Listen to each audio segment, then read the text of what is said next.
नमस्कार। चुनावी समर में आप लोगों का स्वागत है। केंद्र की मोदी सरकार बहुमत में इतनी ज्यादा अंधी हो गई है कि सरकार सुप्रीम कोर्ट के फैसले का भी कदर करने के लिए तैयार नहीं है, जिसकी वजह से सुप्रीम कोर्ट ने केंद्र सरकार को कड़ी फटकार लगाने का काम किया है। आपको बता दें कि ट्रिब्यूनल सुधार एक्ट और नियुक्तियों को लेकर सुप्रीम कोर्ट ने केंद्र सरकार से नाराजगी जताई। Chief justice NV. रमन्ना ने कड़ी फटकार लगाते हुए कहा कि हमें लगता है कि केंद्र को इस अदालत के फैसलों का कोई सम्मान नहीं है। उन्होंने कहा कि आप हमारे धैर्य की परीक्षा ले रहे हैं। सीजेआई ने कहा कि हमने पिछली बार भी पूछा था कि आपने ट्रिब्यूनलों में कितनी नियुक्तियां की है। सीजेआई ने कहा कि हमारे पास 3 ही विकल्प हैं। पहला, कानून पर रोक लगा दें। दूसरा, ट्रिब्यूनलों को बंद कर दें और खुद ट्रिब्यूनलों में नियुक्ति करें, और फिर सरकार के खिलाफ अवमानना की कार्रवाई शुरू करें। कोर्ट ने कहा कि अगर आपको इस कोर्ट के 2 जजों पर भरोसा नहीं है तो फिर हम क्या कह सकते हैं। सुप्रीम कोर्ट ने कहा कि फिलहाल हम नए कानूनों पर भरोसा नहीं कर सकते जब हमारे पहले के आदेशों पर ध्यान नहीं दिया जा रहा है।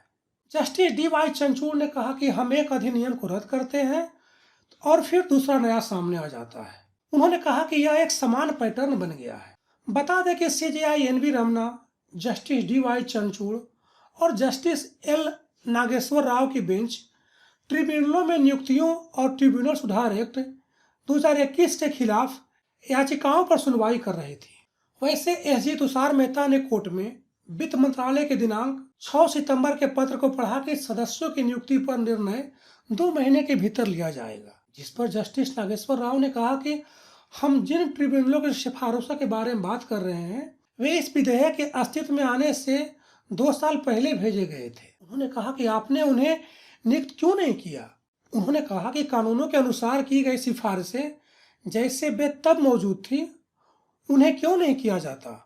इस तरह ट्रिब्यूनल सुधार एक्ट और नियुक्तियों को लेकर सुप्रीम कोर्ट ने केंद्र सरकार से नाराजगी जताई।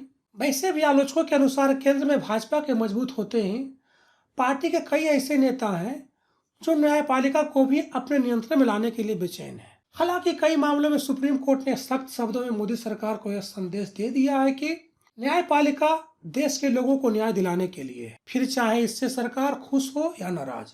यानी कि सुप्रीम कोर्ट ने एक बार फिर मोदी सरकार को चेतावनी दे दी है कि न्यायपालिका के आदेशों का सम्मान करें, वरना कोर्ट सख्त रवैया कायम कर सकता है। धन्यवाद।